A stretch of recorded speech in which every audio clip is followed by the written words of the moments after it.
Okay, so let's get started. So hello everyone, my name is Rebecca Allison and I am the program manager at the Anderson Language and Technology Center here at CU Boulder. And my main job at ALTEC is to oversee our non-credit language classes program. If you haven't heard about this, this is a community language program that's open to undergraduate students, graduate students, faculty, staff, and community members. And it's non-credit, so that means that we don't have any tests or grades. It's just learning for your own motivation. We do actually have one of our instructors here with us today. Hello, Maria. And I'm excited to share with you a little bit about how we're using Zoom in our classes and tell you about this wonderful software that we're all forced to be using right now, and hopefully we're embracing it a little bit more these days. So the presentation today is really about leveling up your Zoom game, not just using it because we have to, but really leveraging it so that it is helping us be better instructors. So we're going to first look at the features that Zoom has to offer and how we can leverage those for our language instruction. Then we'll take a look at increasing learner engagement in Zoom and in breakout rooms. And finally, we will have time to ask questions and practice, because practicing is so important with all of this. So I first want to start with a poll to everyone. So I'm going to launch that right now, and you should see that pop up on your screen. Does everyone see that okay? Yes, good. All right. So this poll is asking what features you are currently using in Zoom, and select all that apply. There's a lot of different features that have come out recently, some that are older, some that are newer. Seeing good responses. We'll give just another second.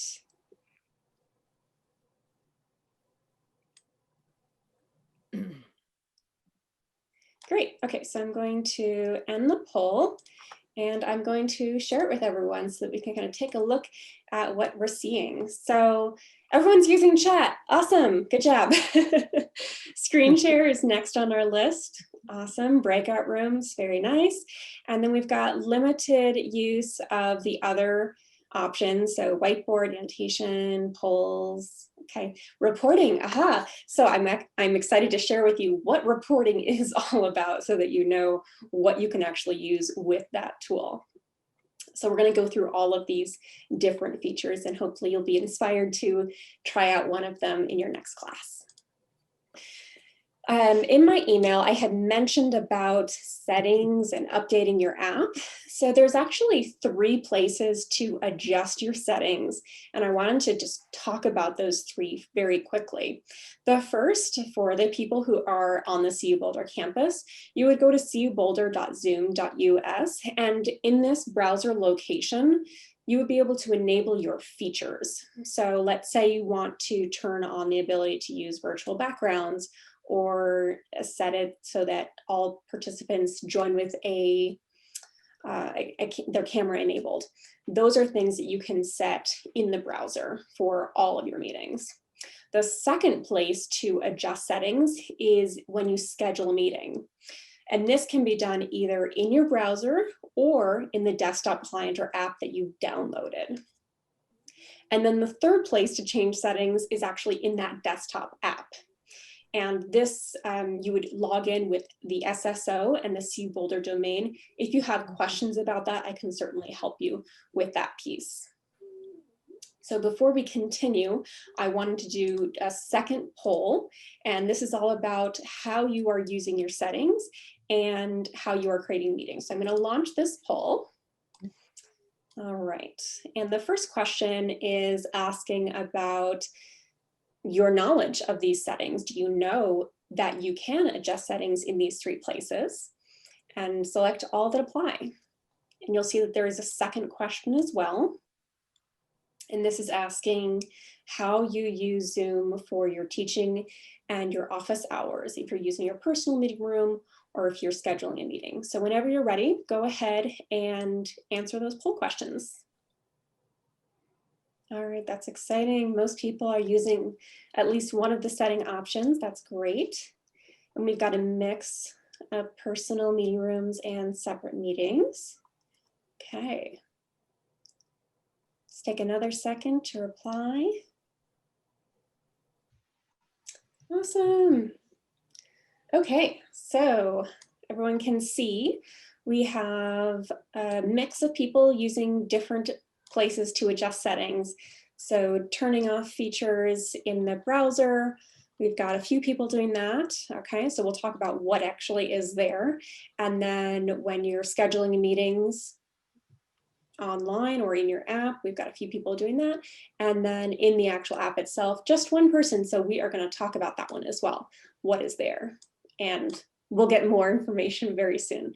And then how you're using Zoom for teaching and your office hours. We've got that pretty split, 5 and 3. And I wanted to recommend to everyone that you take the opportunity to start scheduling your meetings instead of using your personal meeting room. There's a couple reasons for this. One is security. If you can schedule your meetings, you can add a little bit more security to that instead of using your personal reading room. And then it also allows you to change your settings a little bit more. So I would recommend that, and I can answer questions if you have any about that. Okay, let's keep going. So before I move on, I am actually going to use one of the features that I'm going to show you today, and that is using a file. And that is actually one of the questions someone had. So if you look in the chat, you will see that I am sending a file to you. It's a little bigger, so it should be coming in just a moment. So watch for that to come in. And I'm going to continue as that is loading. All right, so app update. So it sounds like most people were successful in updating their app. If you have questions about it, you can certainly let me know, but this is what you would download to your computer and open up. I do recommend using this way to access your Zoom instead of going through your browser. If you need information about updating the app, you would click on your profile picture when the app is open and then click on check for updates. And it should be about, I think, version 5.4.1 is the most current as of today. The unfortunate thing about Zoom updates is they're not automatic. So you would need to go and check manually for these updates from time to time. Fun fact, I did not even realize this until a couple days ago, and I was wondering why some of the features I was looking for didn't actually appear, and that's because my app was not updated. So you might have a conversation with your students and ask them to make sure that they are using the downloaded version of Zoom and that they have their Zoom app fully updated. Zoom does roll out updates from time to time. You can check manually for those updates, maybe once a week or so, or every couple weeks.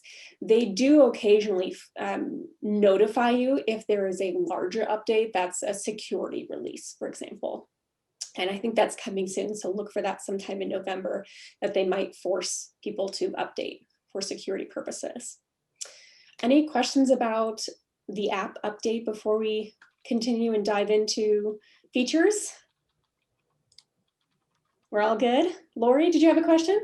I do, yes. I'm curious, will we be able to access your presentation and these slides after class so that I can follow this? Yes, absolutely. And I'm actually I realized that I just messaged this to one person. I'm going to be sending this now, and you should see that pop up in the chat very shortly.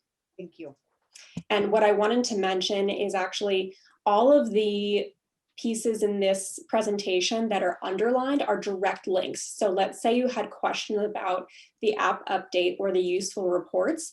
In the PDF that I'm sending in the chat right now, you'll be able to click on each of those words and it'll take you to the Zoom article that has more information about each of these components. All right. Rebecca, I have a question really quick. When did these updates come out? Since you told me and I was like, I can have lipstick all the time. When did that happen? These updates, I'm seeing updates happen as often as daily, and then sometimes they're not as often. I think Zoom has been updating rather frequently as of late because so many people are using this software. So I looked back for the last 6 months and I saw, I would say about 20 or so updates in the last 6 months. So it is happening fairly frequently. Good question. All right, let's talk about useful reports. So the first one I wanted to mention are the usage and meeting. And the way you get to these useful reports is you would log into the browser. So the cuboulder.zoom.us web link. You would click on reports, and then in the usage section, you can click on participants. And this is really helpful if you are struggling to take attendance during class and you don't want to waste time during class doing that. So instead of taking attendance during class, you would come to your useful reports, and you can see here, I've circled it down at the bottom. You can actually click on the number of participants who came to your meeting, and it'll display all of their names as well as how much time they spent in that meeting and if they were going in and out of the meeting. So that's a pretty powerful tool. There's also the option to look at poll reports. So let's say you had set up polls in advance because you wanted to do formative assessments in class. You can go back later and look at those poll reports. If you don't make your polls anonymous, you could really use this as very powerful data as quizzing software. That's very fast for your students. Any questions about reporting so far? Okay.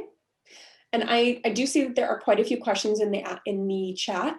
I'm going to get to those all at the end, but if there's anything that is relevant at the moment, feel free to shout out and give me a buzz. All right, let's keep going.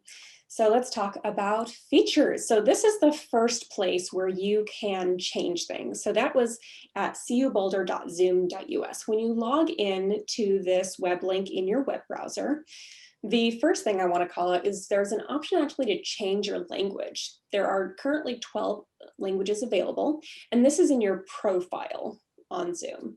So this could be helpful if you as the instructor are wanting to see the Zoom language in your language that you're teaching. You can also recommend to your students that they might want to try out switching Zoom to the language that they're learning. Note that if they change it for their Zoom, they're going to have that for every class that they attend. So that might not be what they want to do, but maybe for some students, they're really gung-ho and they're ready to embrace the language. The other piece is chatting, which it sounds like everyone is using that. And I just sent you the file. So this is actually within your settings. You would have to turn on the ability to share files. Did everyone receive that file okay that I sent in the chat? Yes? All right, good, awesome. So this is really helpful if you are needing to send your students off to a breakout room and you want them to see the activity instructions when you can't share your screen. You can send them a file instead. And we also have the use of emojis, which we'll try out in just a moment.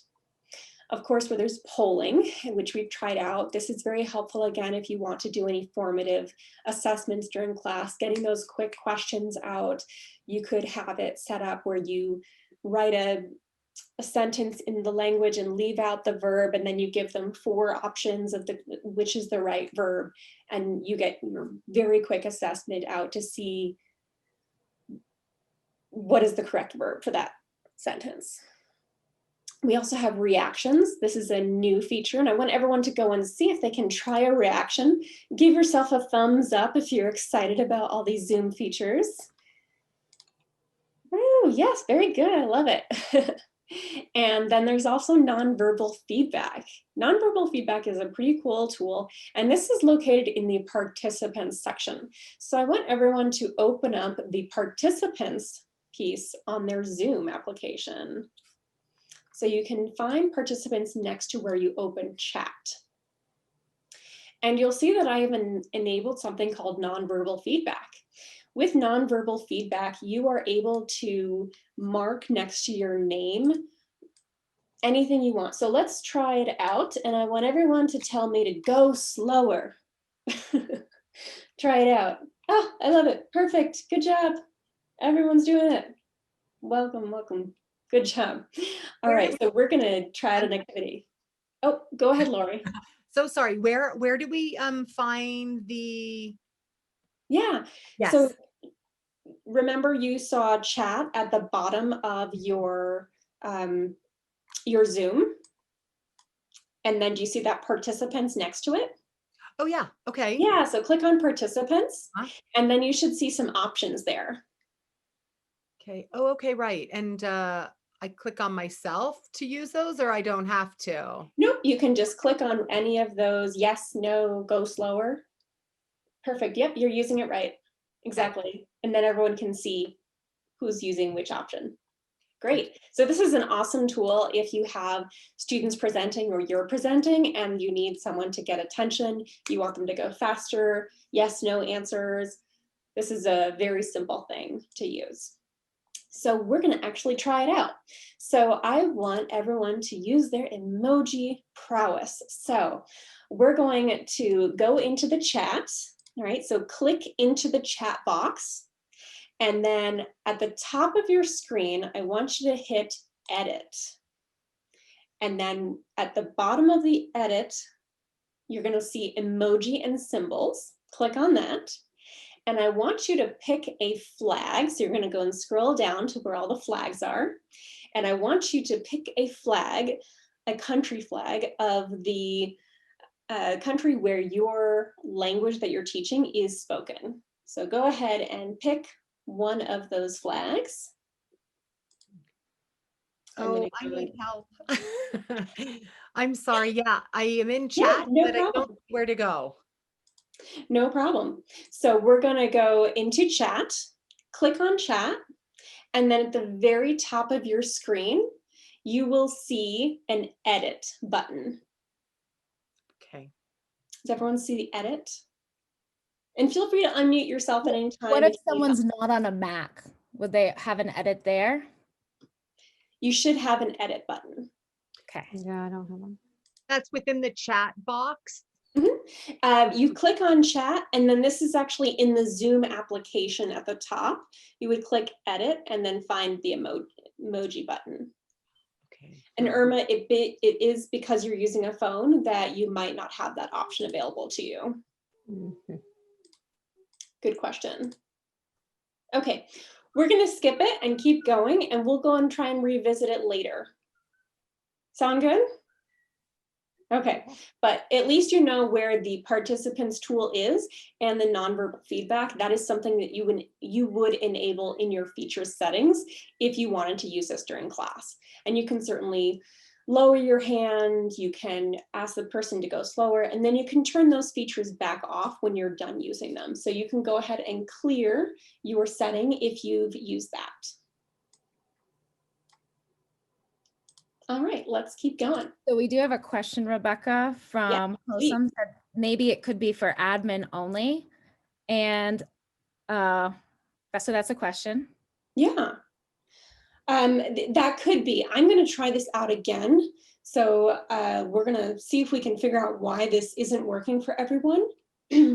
My guess is it's because Mac has it at the top and PC has that edit within Zoom in a different location.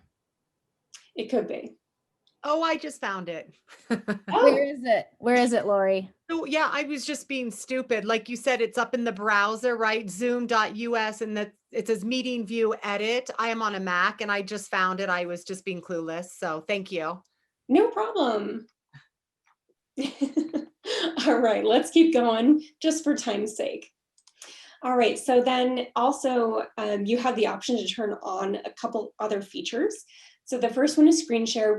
It sounds like most of you are aware that screen sharing is an option.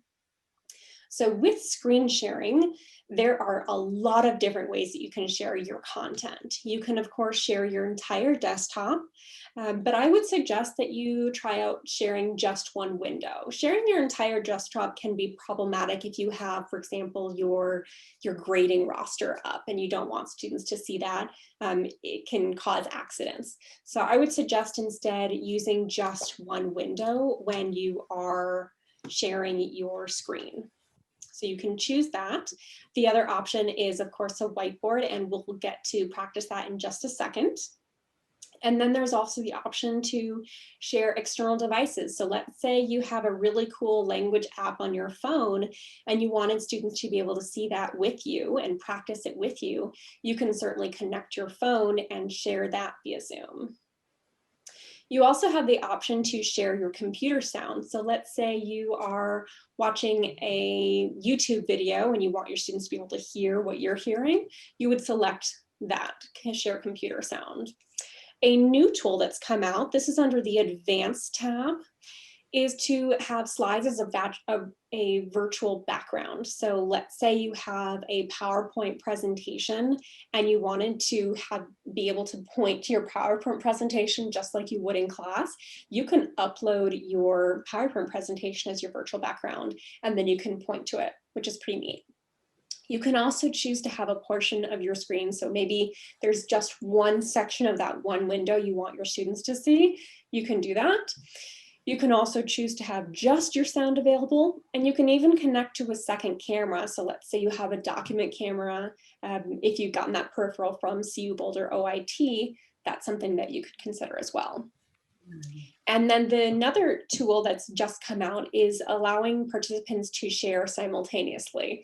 So let's say you have a group project that students are presenting and they have two different pieces that they have prepared. You can have them both sharing their screens at the same time, which is kind of a neat feature. And then let's get to whiteboard and annotation. So whiteboard is, of course, a great collaboration tool. There's a lot that you can do with it. And I would definitely suggest using this annotation feature when you are not just using the whiteboard, but also when you are in your PowerPoint presentation, Keynote, wherever you are. This is a good way to mark up those slides, and you can always save it when you're done. And as the student, you'll also have the view option to annotate. So students can annotate this as well. So here's an example that I put together. I've asked, what's your favorite color? And I've put in a couple different colors here, and I've asked the students to mark with a stamp what their favorite color is. And I can even mouse over it and see who that student was. So are we ready to try it out? Mm-hmm. Yes, awesome. Okay. So I am going to share a new screen with you. All right. Does everyone see our whiteboard? Okay. So at the top of your screen, you should see a little black button called View Options. On the drop down, you should see the last option is Annotate. Does everyone see that? All right, when you are there, I want you to click on the text button, and I want everyone to write in their language how to say welcome. And then when you're done, you would click off anywhere else within the whiteboard. Perfect.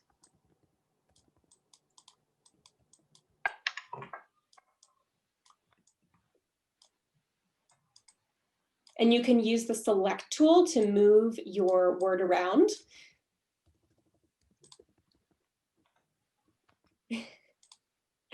Great job. Awesome. And then let's go ahead and try the stamp tool. So you can click on stamp, and I want you to choose the check mark or the heart and put that next to the words that you know, and then use the question mark or the X next to words that are new for you. Awesome. Oh.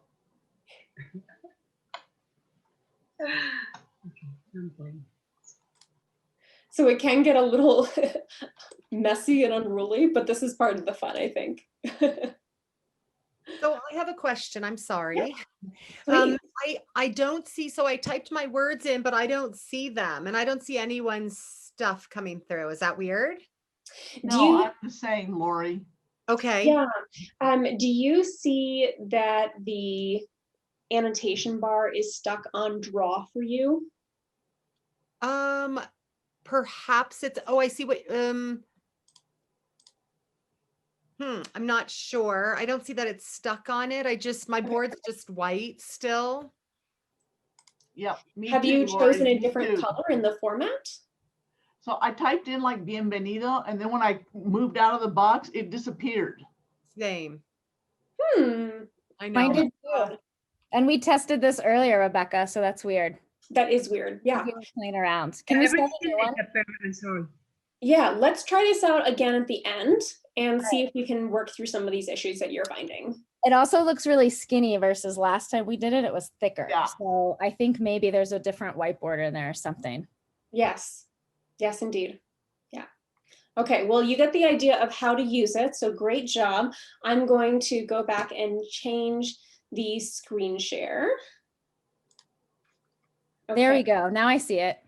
Yes. Oh, now I see it. So Okay, now yeah. can we go play real quick and try it this way? Yes, go ahead. Go and try. I'm just I'm gonna going to kind of move things around so perfect. it's a little easier.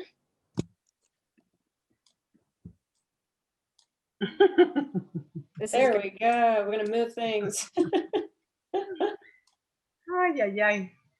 gonna erase it. Don't worry. I'll clear. And you can notice that you can clear the options. So I'm going to clear my drawing, for example, and I have the option as the instructor to clear just my drawings, the students' drawings, or everyone's drawings. So we'll take turns at the end practicing this as the instructor. So Okay. awesome. All right, so I am going to stop the screen share and start the screen share of my presentation again. Great job. Everyone is back on the presentation again, yes? Good, okay, perfect. How was that using whiteboard? How do we feel? Let's see some thumbs up or no in the participants tool using our nonverbal feedback. How to type neatly. Mine is so messy. Yes, it is an art getting used to writing if you need to use the draw option. The text option is great. Oh, okay. So there is an option of text. Yes, there is an option for text. So back on my presentation, you can see that here there is an option for text.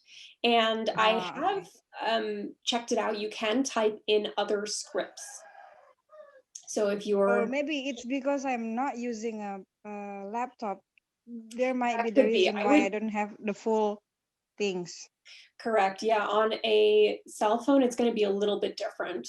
So on your laptop, try it again, and you should see the full bar of annotation tools. Thank you, Rebecca. Thank you. Absolutely. Okay. All right, so let's keep going. All right, so let's talk about meeting options. So this is what I was alluding to at the beginning, that you have the option to either use your personal meeting room or to make a meeting. So I would recommend that everyone try out the option to set a meeting instead of using your personal meeting room.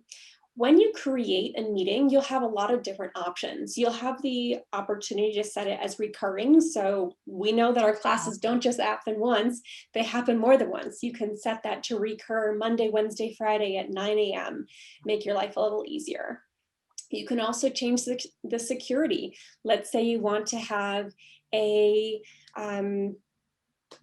waiting room where you can admit students into your class. That might be really helpful if you're teaching K through 12. You can also have a passcode required to enter your room. If you're aware of Zoom bombing, where students can put in any Zoom address, then that can be avoided by using security sections.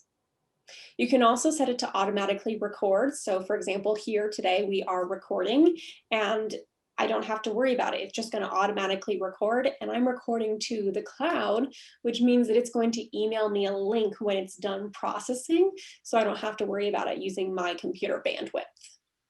You can also set an alternate host. This is helpful if you have a guest speaker and you want them to have the same hosting tools that you have. You can set an alternate host. So today, for example, Karen is my alternate host. And also within meeting options, you can pre-create your breakout rooms. So if you know you're going to have 4 breakout rooms and you know what your groups are going to be, you know which students you want in which group, you can do that in advance so that you don't have to take time in class trying to drag and drop those students into the right space. You can also pre-create your polls. So once you've created your meeting, you can go back and create polls. And that's what I did for this meeting so that it could be done very quickly. One tip you might consider is creating dummy polls. So this could look like true or false questions, or a single choice or multiple choice A, B, C, D.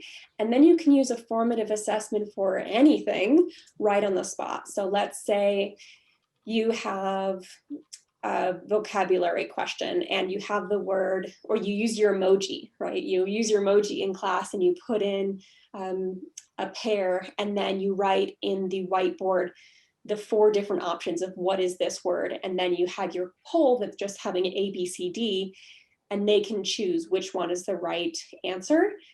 And then you know if they're understanding. So that's a quick way to use dummy polls that are pre-created in advance, because oftentimes we don't know what we want to ask our students until we're right in the moment. Okay, let's keep going. All right, lovely app settings. So for those of you who have downloaded your app, this is where you can change a lot of the features.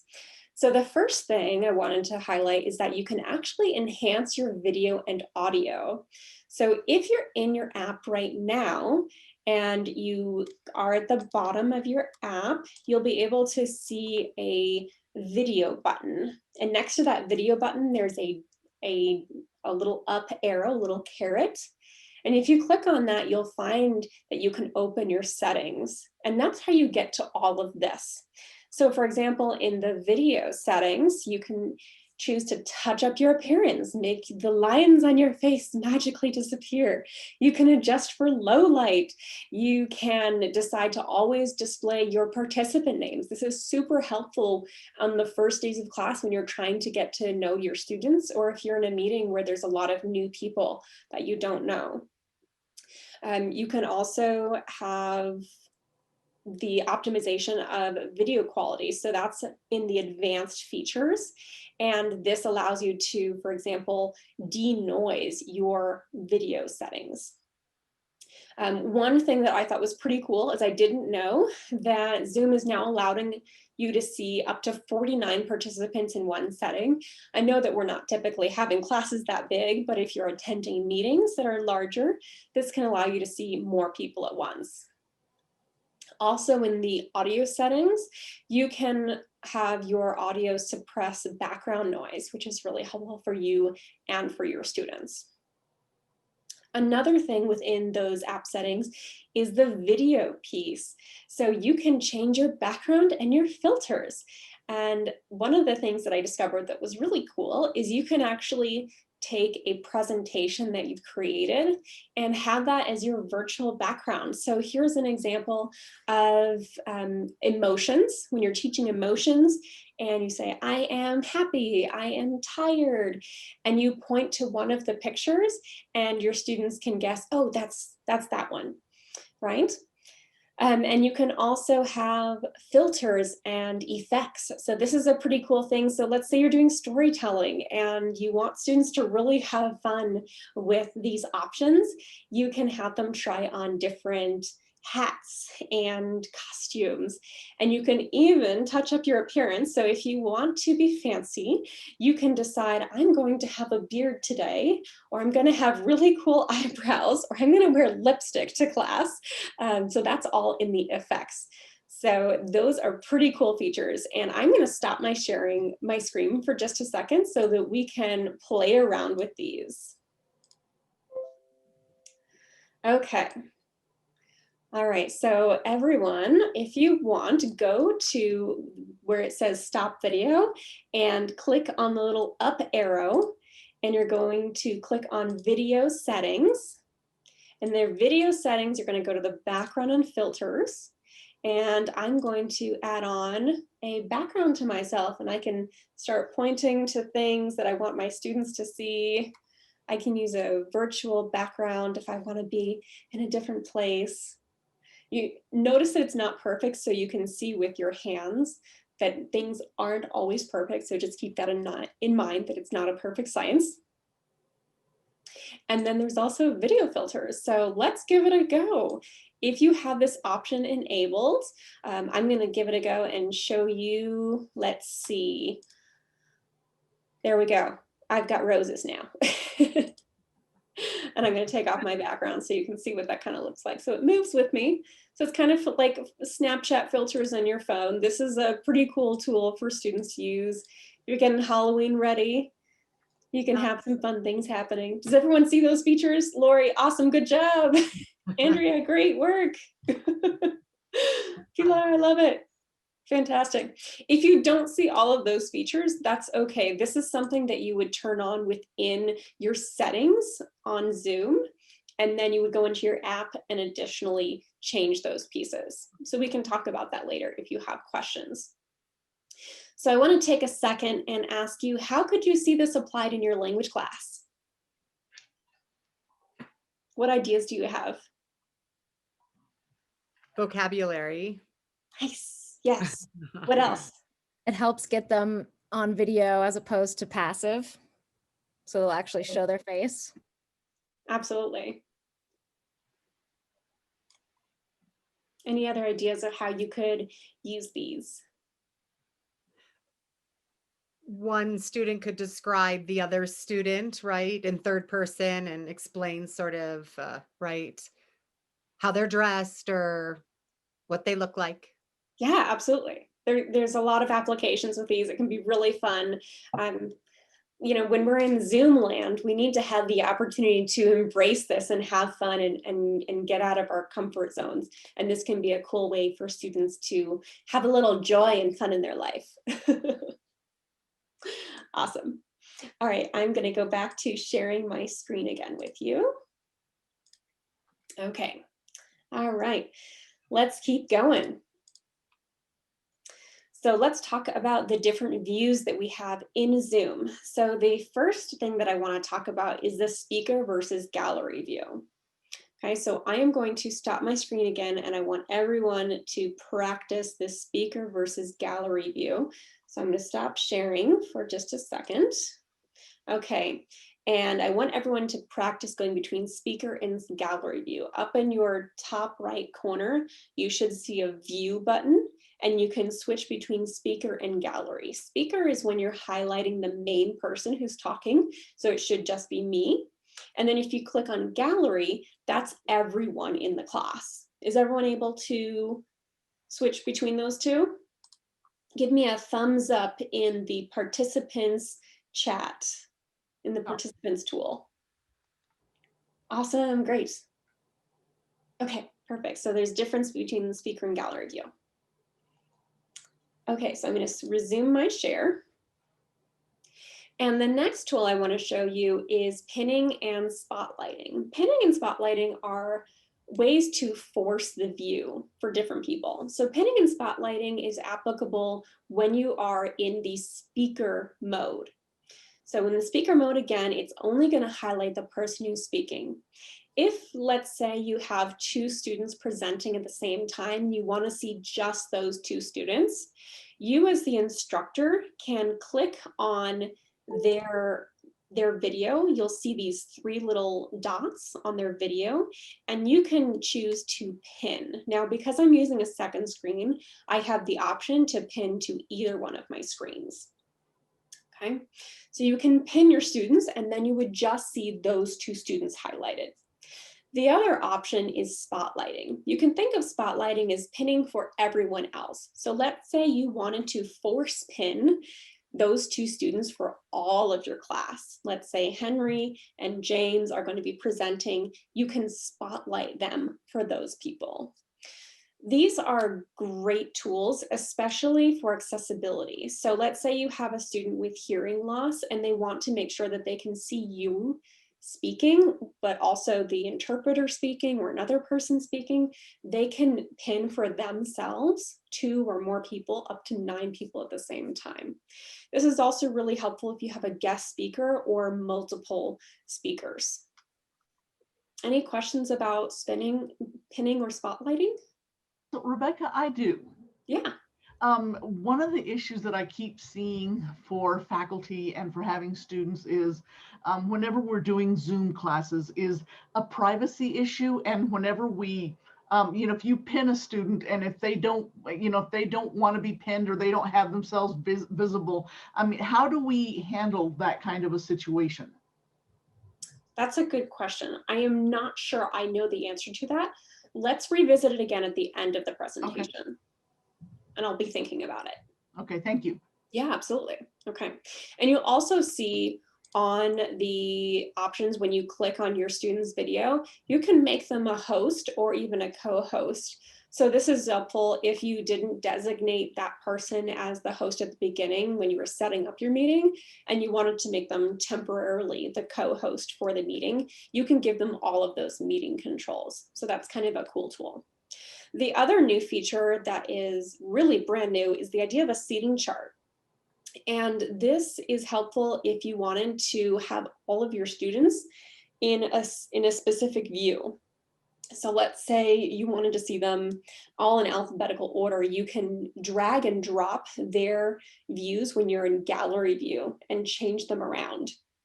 And you can also see here that you can ask them to follow the host video order. So I can share that with everyone so you can see my view.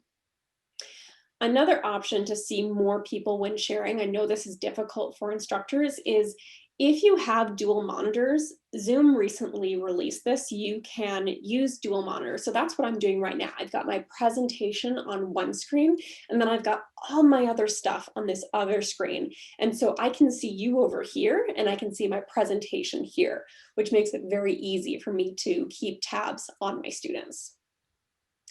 And then for your students themselves, there's this cool feature called side-by-side mode.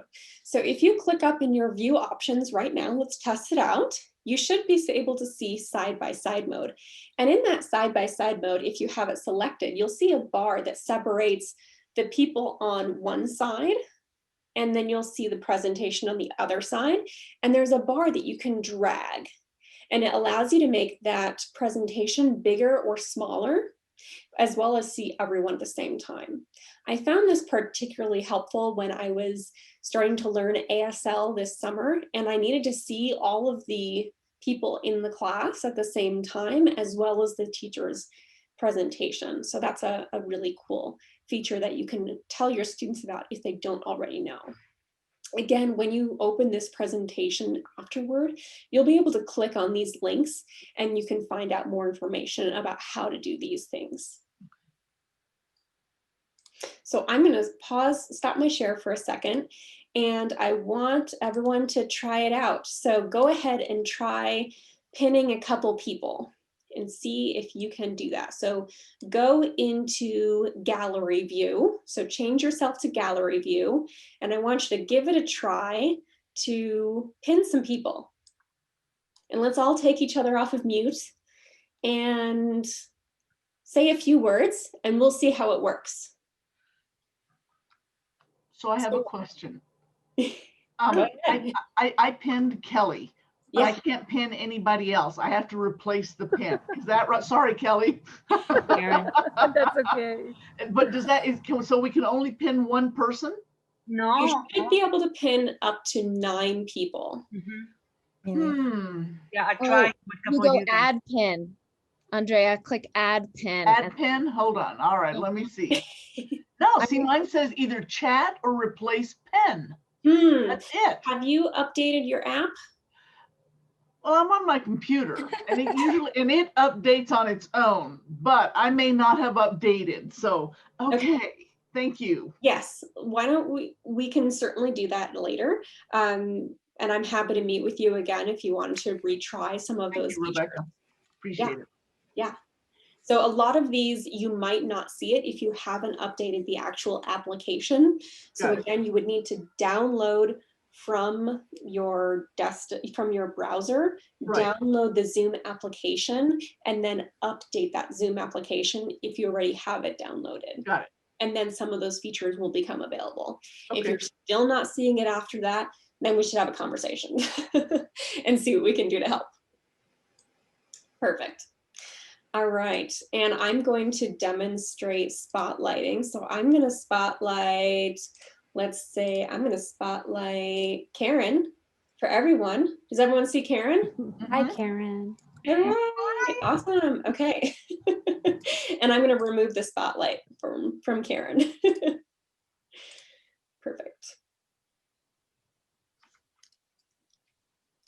Okay. All right, so let's go back and look at the presentation. Cool. So those are a lot of neat views that you can use. Let's keep it going and talk about breakout rooms. So breakout rooms, most of you know this is a way for you to have small group or pair activities, just like you would in your classroom. When you are ready to use breakout rooms, you can use a couple different options. So the first, when you're assigning and creating them, you can assign them automatically. So let's say you don't care who's in which room, you can have the computer assign them randomly to whichever rooms you want. You can assign manually. So you know that Susan and John should definitely be paired up together. You can do that manually. Or the new feature that's come out is you can let participants choose a room. So you can name your rooms after colors and then have students pair up based on their favorite color. That could be a fun way to pair them up. Also, in the options setting down here, you have some different ways you can change things around. So you can allow participants or not to return to the main session whenever they want. You can automatically close your breakout rooms. So let's say you don't want to have to remember that I've got a 5-minute timer on. You can automatically set it for 5 minutes. And you can count down after closing the breakout room. So let's say you want to give them alert, hey students, you've got 15 seconds left to go before you're going to be forced back into the main session. You can give them that alert. And then I want to talk about giving activity instructions when you can't share your screen. So one of these options is, of course, to follow along in the textbook, and that's what your students can do. Another option is to upload the activity instructions to Canvas. Another is to write it in the chat. And the fourth, which is a little bit tricky, is broadcasting a message. So I've added that here. That broadcast message to all is helpful if you have something really quick to say. Like you might say, don't forget to use the accusative case when you're practicing.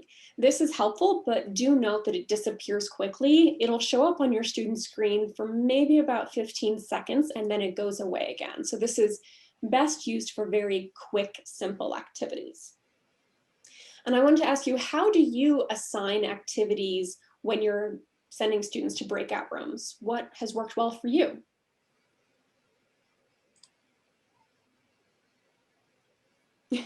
I tend to go to the automatic. I just look at it and I go, okay, I've got that many people in.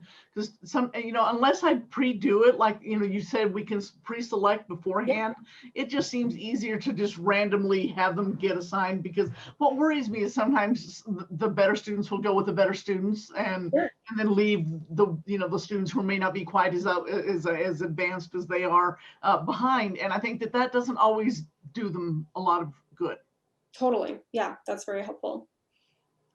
Does anyone have any good tips of how they give the activity instructions in the breakout room before they go or while they're there?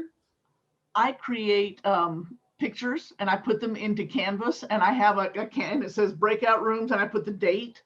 And so that way they can access all of the exercises instead of me trying, because I sometimes forget and then I'm having to send it to them via the chat, the chat in each room.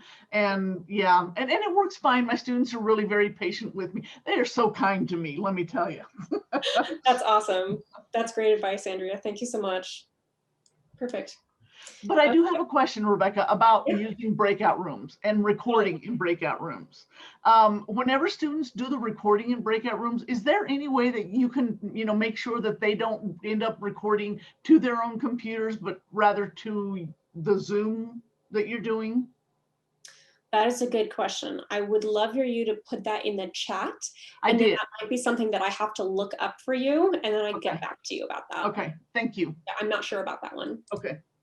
Yeah, and I'll just preface this with, I'm not a Zoom expert, but I am excited that you're all embracing Zoom and that we're all trying this together. Okay, let's keep going.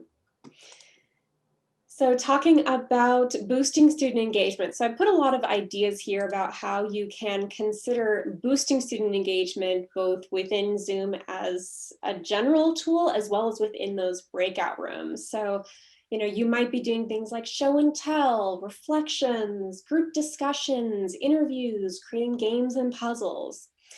You might be using tools like a whiteboard or Google Docs, or even multimedia tools like Canva and Adobe Spark.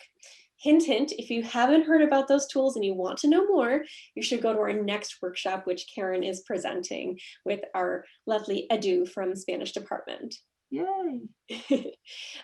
There is a sample exercise that I wanted to share with you that I've used in Austria before teaching English, and it came out with some really fantastic results. I wanted to share this one specifically with you. So if you want to engage your students in interpersonal and presentational communication, once you put those students in the breakout rooms, you can give them 5 minutes to come up with a fictitious product that everyone will want to buy. So they have to get creative and speak quickly with each other to find out what kind of project, what kind of product they might want to sell. And then they would use the whiteboard tool to draw their product out. And then they would use the save button to make sure they save it to their computer as a PNG or PDF. Have them come back to the main session, share that document in the chat using the file transfer tool, or they can share their screen. And they would have to present and sell their product. And then you can use the polling feature to find out whose product is going to get crowdfunded by Nike or whomever, or GoFundMe. So that's a cool way to boost engagement, get them really excited, have them create something fun, and use those Zoom tools that we've been talking about. Okay.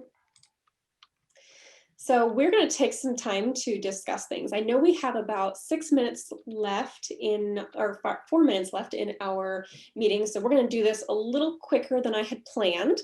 And first, I wanted to ask you what's working well in your Zoom class and what could be better. So I'm going to stop sharing my screen so that we can see each other and discuss. So what is going well and what is not doing as much as you had wanted it to do? Feel free to unmute and let's have a conversation. For me, it's taking advantage of the breakout rooms and making sure that the students are actually working when I put them in the breakout rooms.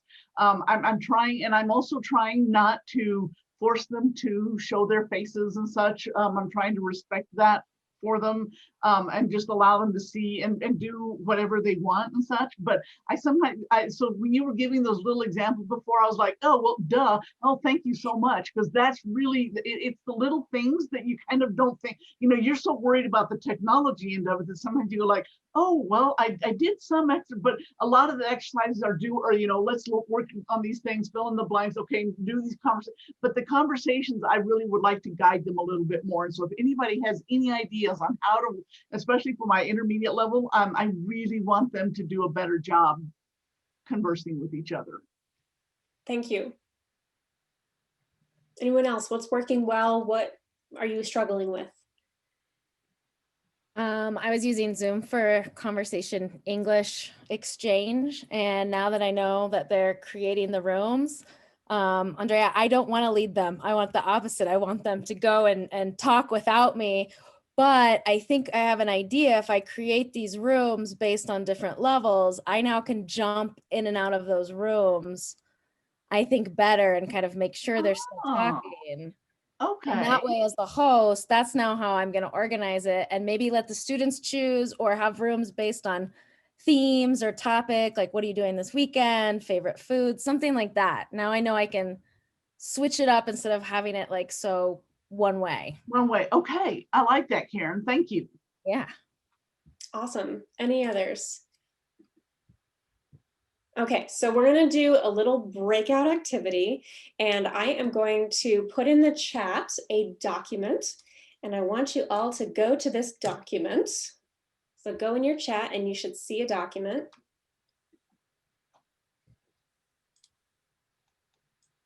All right, I'm seeing people pop in. Great, fantastic. And we're going to do a little Zoom breakout room activity. So I'm going to open up breakout rooms, and I'm going to give you the option to go into one of two breakout rooms. The first breakout room is for Zoom activities, and one is for just regular Zoom activities. So Zoom versus breakout room activities. And I know that we are short on time, so if you have to leave, don't worry. You have this presentation and you have access to this document, so we're going to collect some ideas here. So I'm going to open the rooms. You're going to self-select the room that you want to go into, and you can jump between rooms if you want, so we're going to try out that feature. And I want you to add in all of your ideas for how you can utilize either Zoom when you're in a whole class format, or when you're in a breakout room, and we can have these discussions. So I'm going to open up those rooms and we will see what we come up with.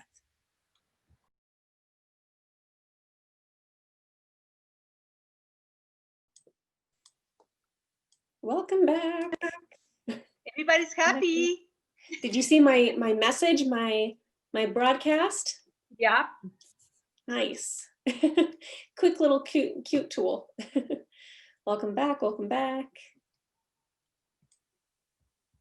Awesome. Yeah, and also, Rebecca, I know you want to send everybody to the room. One of the students, they can say in the chat to the students back to your room too. So it's amazing because the students also, they can help you. Absolutely. I did the first week. I don't do any more right now because I have other things to do. Probably I will do the breakthroughs during the week 9 or 10. They said they like it, but they prefer when I am with them. So it's fine. Yeah, I think, all of these Zoom tools that we're talking about, you pick and you choose the features that you want and that make sense to you. We've talked about a lot of different ones, and, you might experiment with one at a time and then slowly add different ones.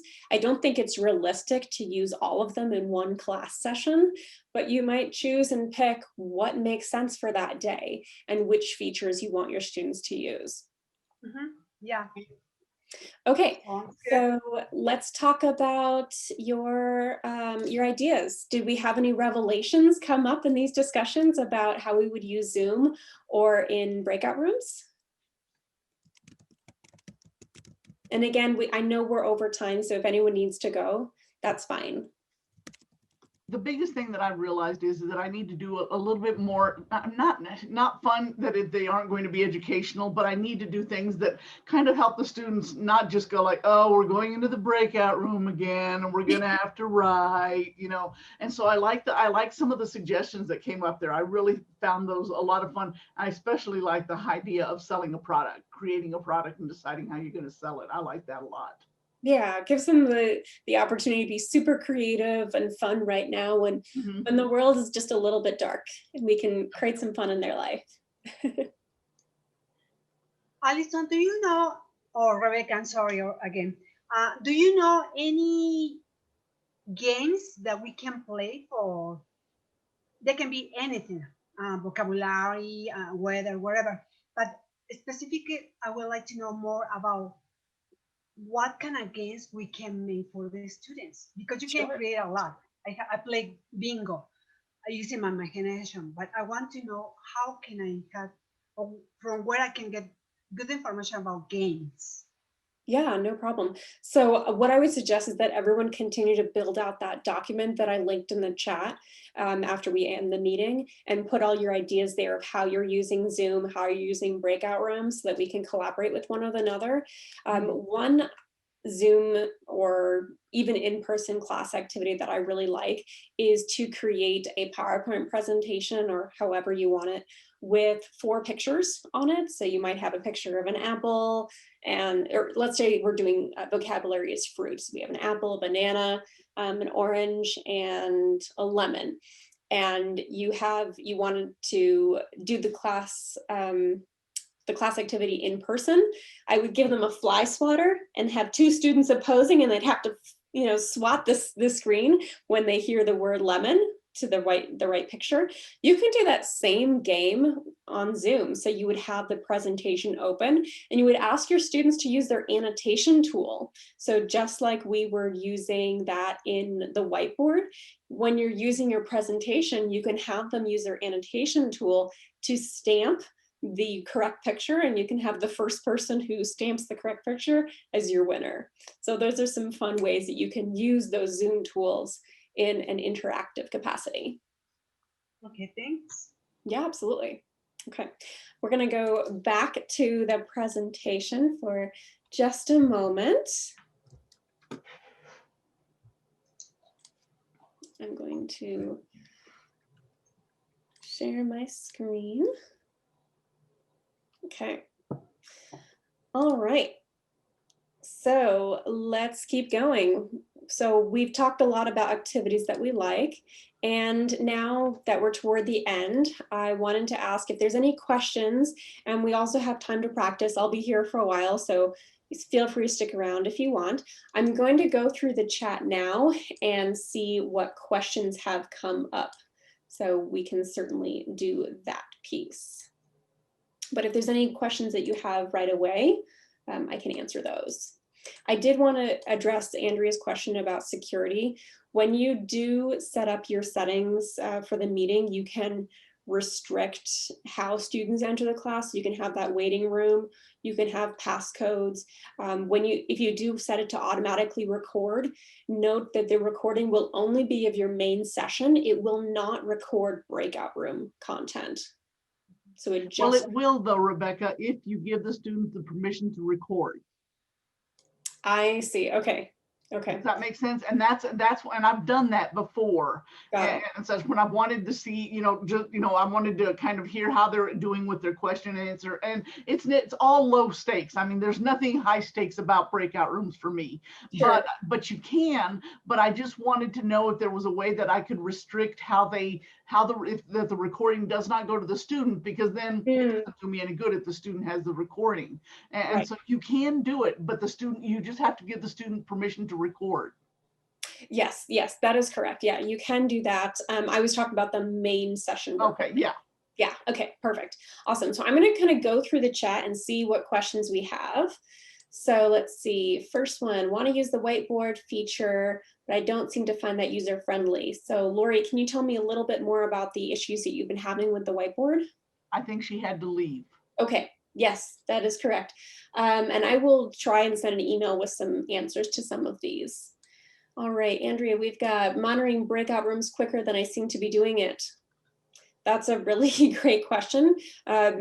I would suggest that you limit the breakout rooms that you have. So instead of creating, 6 or 7 breakout rooms and it takes you a while to get to each one, maybe you're only creating 3 so that you can get to them faster, or you extend the activities. So let's say instead of creating an activity that would take your students 30 seconds or 1 minute to complete, you give them a bunch of activities to complete in that breakout room, and that gives you time to go to each one.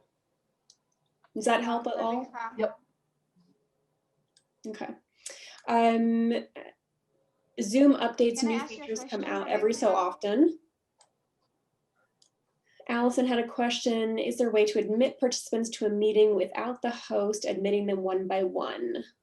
Yes, so you would have to turn off the waiting room feature.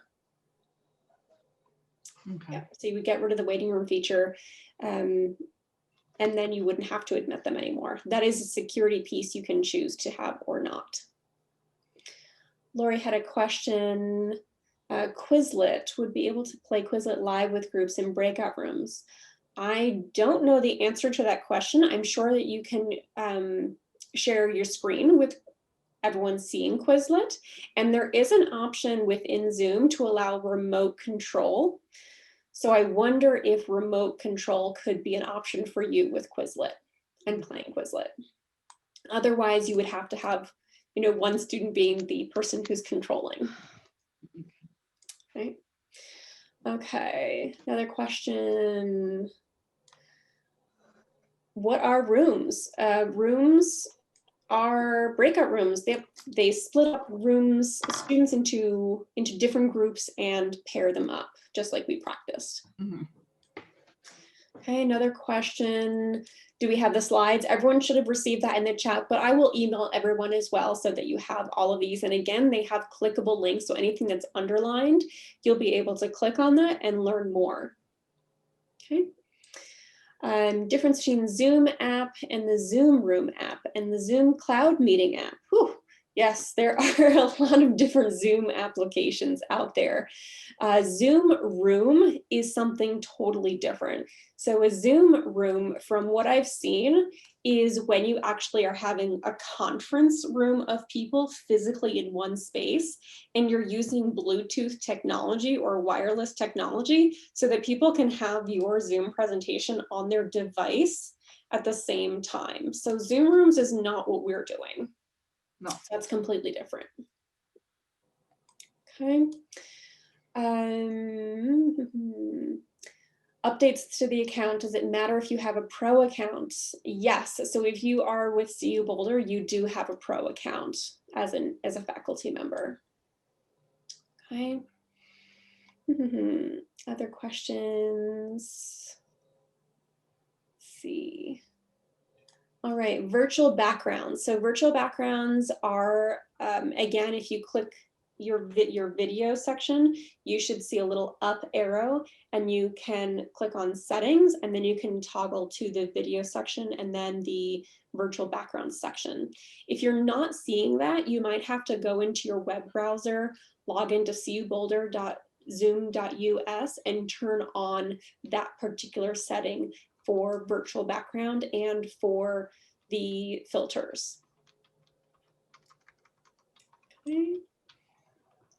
All right, let's keep going.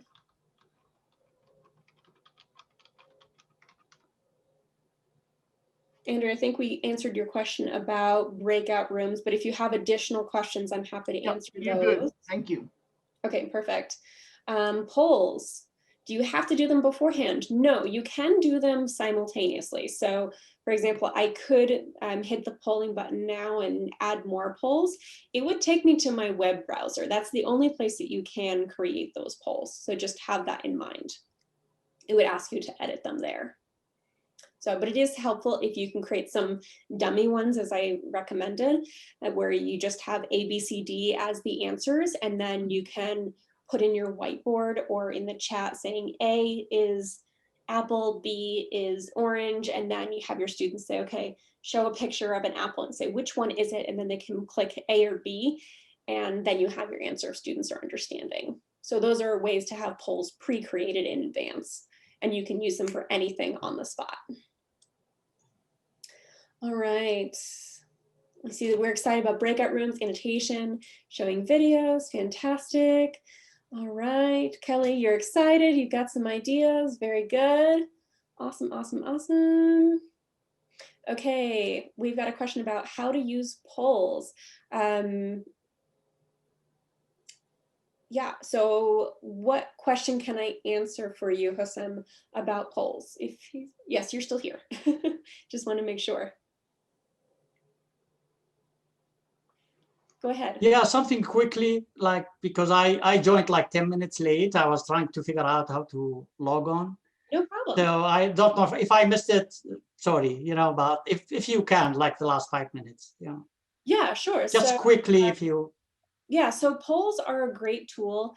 I have used them in the past for a lot of different reasons. They're great for formative assessments.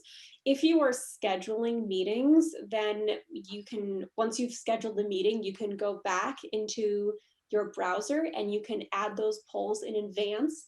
So let's say you know you're going to ask a question about a culture piece today. You can pre-create that poll in advance. They're either single choice or multiple choice. Those are the only options that you have when creating polls. So it is limited within Zoom. But what I was saying to Andrea is that you can create dummy polls in advance so that you don't have to know what you're going to poll.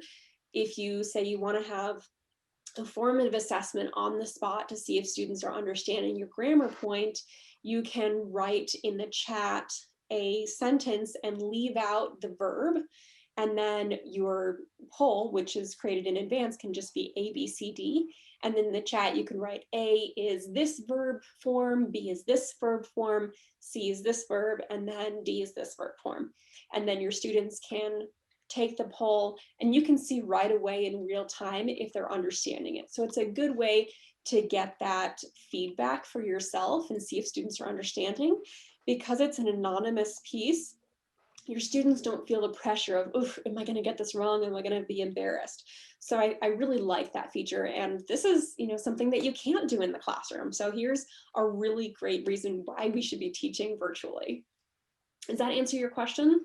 Yeah, I have used it like other made polls and I answered it, but I just want to make like a quick one. Like, how do you feel today? 1 out of 10, something like this. Yeah. Something simple because of COVID and things like this. So I try to assess where the students are. And That's perfect. Yeah. And again, you can create those in advance and you can have those dummy ones in advance as well.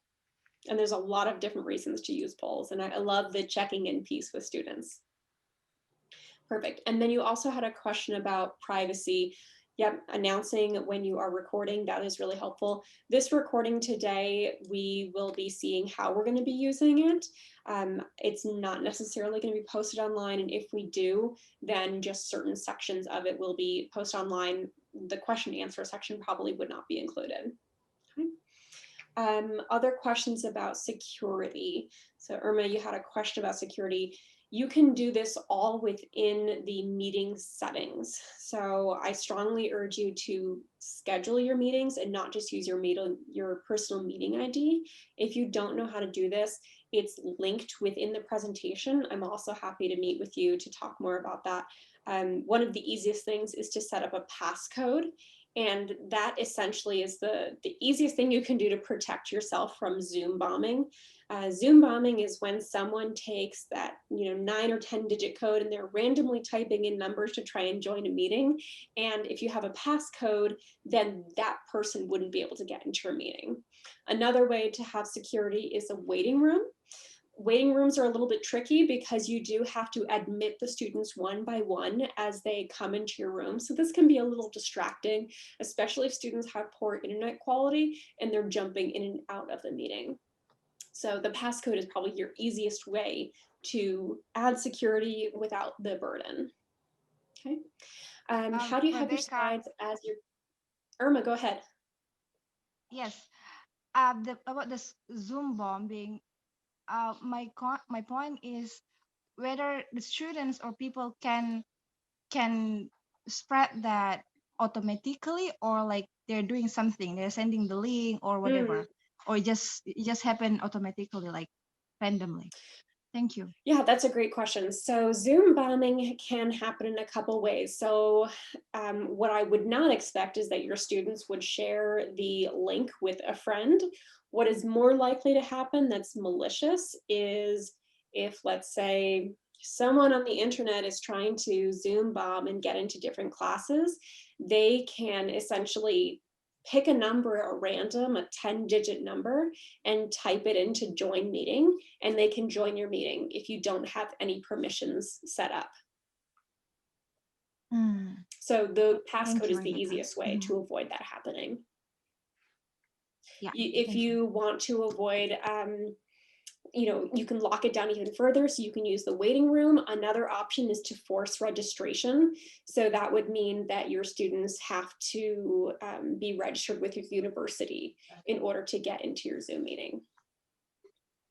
Yeah, because once it happened during our meeting in a big group, and then I don't know how it happened, but there is a Zoom bomb, and something not nice come up and pop up, and yeah, yeah. As the host, you have the opportunity to kick people out. So that is always an option for you. So when you are in the participants tool, me as the instructor, I'll be able to see everyone's name, and I have the option to kick someone out of the Zoom meeting. And in your settings on the web browser, if you have it set up correctly, you can prevent those people from coming back into your meeting. So that is another precaution you can take. So there's a lot of different features you can take there. Much question. appreciated. Thank you, Rebecca. Thank you. Yeah, absolutely. Okay. Yeah. All right. So we are almost out of time. I think everyone's ready. You have done so great today. So I wanted to remind you that we have a lot of resources for you. This last link that I've added on the slide, this is the link to our website where we have more faculty learning opportunities. So if you want to meet us for our next 3 workshops, go and click there. And then also reach out to us at ALTEC. You can also reach me. My email address is rebecca.allison@colorado.edu. If you have specific questions, I'd be happy to reach out to you and answer anything that we didn't address today. Are there any questions that I can answer before we end today?